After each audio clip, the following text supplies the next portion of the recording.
حضرت صالح علیہ السلام۔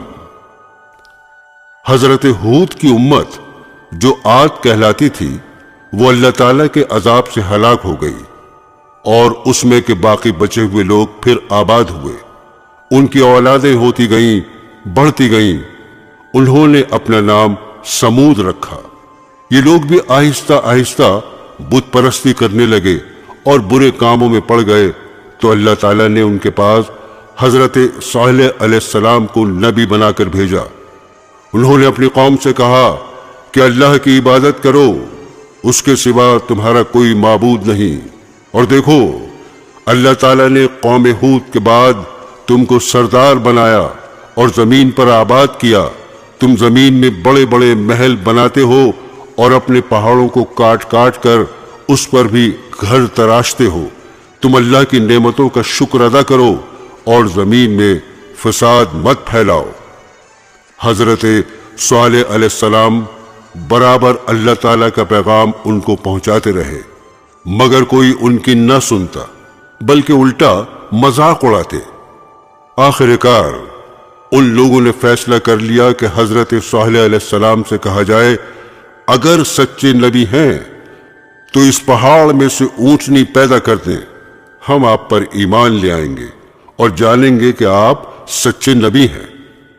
حضرت صالح علیہ السلام نے اللہ سے دعا کی، اللہ تعالیٰ تو سب کچھ کر سکتا ہے۔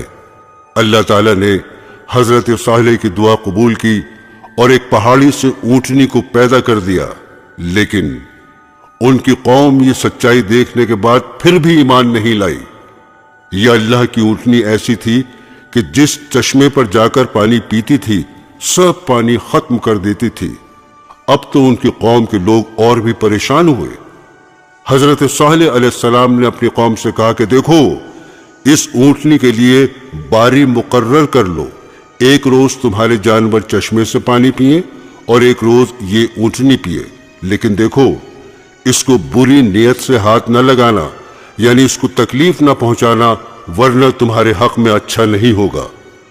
کچھ روز تک تو وہ اونٹنی کو حیرت سے دیکھتے رہے، اور ان کی قوم کے چند لوگوں نے مشورہ کر کے اونٹنی کو مار ڈالا۔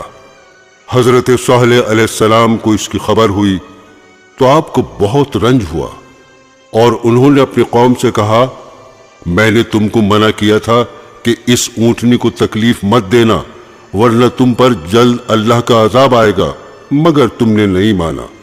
اب تم لوگ اپنے گھروں میں 3 روز اور مزے کر لو، اس کے بعد اللہ کا عذاب آئے گا جو تم سب کو ختم کر دے گا۔